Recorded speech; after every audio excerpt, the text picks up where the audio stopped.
Hi, my name is Bonnie Morris. I'm a women's history professor at George Washington University. I'm the author of 8 books, 3 Lambda Literary Award finalists. I'm here for the awards. And I first encountered the book To Kill a Mockingbird when I was 9 years old in 4th grade. I actually saw a portion of the movie on television with my parents, and I asked my father if I could read the book. I had a college reading level. I was a gifted child.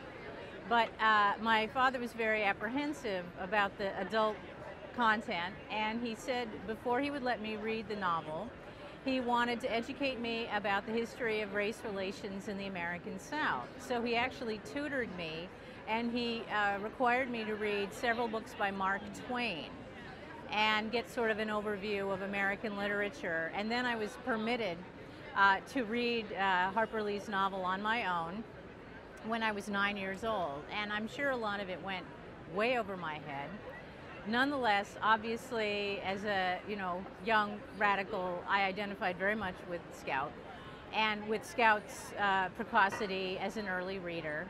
And I very much identified my father with Atticus as a do-gooder who was fighting the good fight and had essentially made some choices in his job to work for good. I found it very difficult to talk to other kids my age about what I was reading and how it affected me. I knew that my parents were very involved in the movement, and that was an extension of the kind of literature in our house. And other little kids were not political. I knew it was a very political book.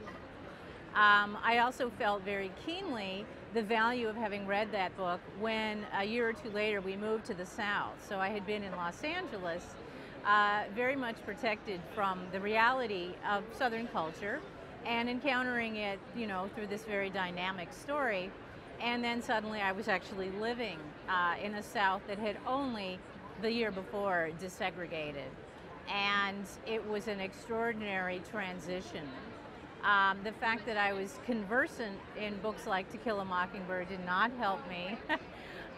But that was a big part of what I experienced in the 60s and 70s. So ever since, I would say probably once a year, I watch the movie on TV and cry.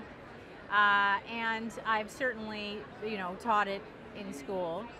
And I've had the honor of meeting people who themselves were from Alabama and knew the author and gave me some gossip.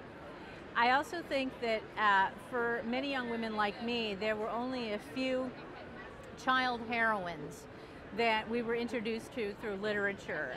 Very much Scout and To Kill a Mockingbird, but I would also say Harriet and Harriet the Spy. And most of the young women I identified with in my time had encountered both of those books and both of those heroines.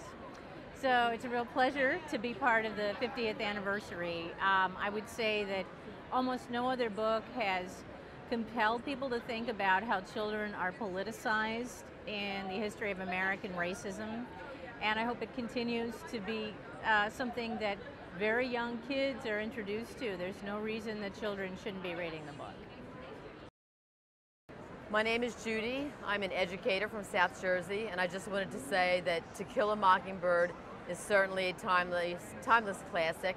I saw a stage play of it several weeks ago, and it's just something that will live forever. A very, very wonderful piece of literature, great novel. I have a number of students each year who choose to read To Kill a Mockingbird, and what they learn about tolerance is really outstanding. And they love the book even after all these years, and they get the same message that we did when we read it as kids. And I teach during the summer at a summer school program with many ESL students, and they love the book as well. And it's really a good opportunity to talk about American history and to share what was happening in the South at the time with them, many of whom had no idea of that because they are from foreign lands and haven't even been in the United States more than 5 years. Right. In 8th grade, we studied historical fiction, so it's a perfect fit. Yeah. So thank you, Harper. Thank you. Hi, I'm Nancy Messinger from Ardmore, Pennsylvania, and Miss Lee, I want to thank you for writing such a special book that is really timeless. It's a book that I've read, my children have read, and now my grandchildren, I hope, will be able to read it because the messages that it sends are timeless. And we appreciate this book. It has so much value for our day as well as the day that when it was written. So thank you very much. Hi, my name is Vanessa Miller.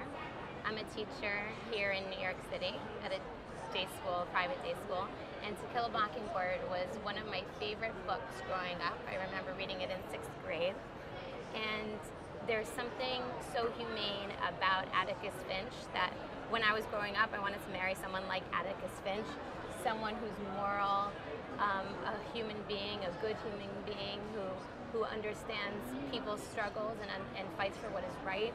A lawyer that in the midst of, in the South, where it was basically a hopeless cause, he still fought for what was right. And to show your children that doing what justice, not in terms of where you live, but in terms of what's morally correct, is the most essential part of living and being and living in this world.